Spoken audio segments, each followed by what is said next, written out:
Let's do another question now. Please stand, give us your name and where you're from. My name is Olivia Zink, and I'm from Manchester. One of your 12 commitments is that you'll cut wasteful spending and restore fiscal discipline to this country. Does that mean that you'll stand up to weapons manufacturers and lobbyists who squander $60 billion of wasteful weapon systems identified by Dr. Lawrence Korb, who is the Assistant Secretary of Defense? And if so, which weapon systems, Cold War weapon systems, would you cut? Well, first of all, I haven't seen that report, but I would look for every reduction in wasteful spending. And if you could convince me that something was wasteful and not needed any longer, or it was an anachronism of the Cold War, I'd reduce it and put it into something else. Probably, however, I would not reduce overall military spending. I might, if we could find money there, I'd probably put it into hiring more soldiers, increasing the size of our military. Our military is too small. The Army part has gone down to like, well, the military has gone down to about 5'10". We used to be at 725 during the Cold War. We probably need more benefits for our military. We want to keep it volunteer. So if it's volunteer, you got to make it a desirable job and a desirable career.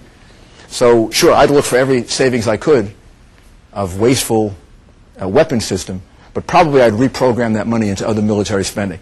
And then the way I would reduce spending overall is I would impose spending reductions on every agency of anywhere between 5 and 20%. I did this every year I was the mayor.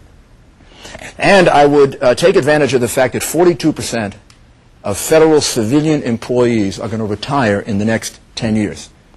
And I would try to make a commitment, I try to complete the commitment, that we'd only rehire about half those positions. Because then you could have government do the same thing businesses are all doing. Businesses are all downsizing and right-sizing. I mean, we have all this technology now. We can take advantage of that. And nobody would lose a job because people would be retiring. But then instead of, if 10 people retire from an agency, hire back only 5 people. Give your secretary or your commissioner that goal to achieve. That would save about 22 billion. I would look for every way in which we could reduce the growth of government spending. Because if a president doesn't do that, nobody else does it. I had great commissioners. The only reason I achieved anything was I had really good people working for me. They did all the work.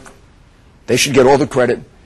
But the one thing they never did, even the great ones, they never came in to me and said, please reduce the size of my agency. No cabinet secretary ever comes in and says to the president, please reduce the size of the State Department, the Defense Department, the Justice Department. I was in the Justice Department, I know. The president has to do that. The president has to assert that kind of discipline so that everybody acts accountably and starts to look for savings. So I'd be very interested in looking at that report.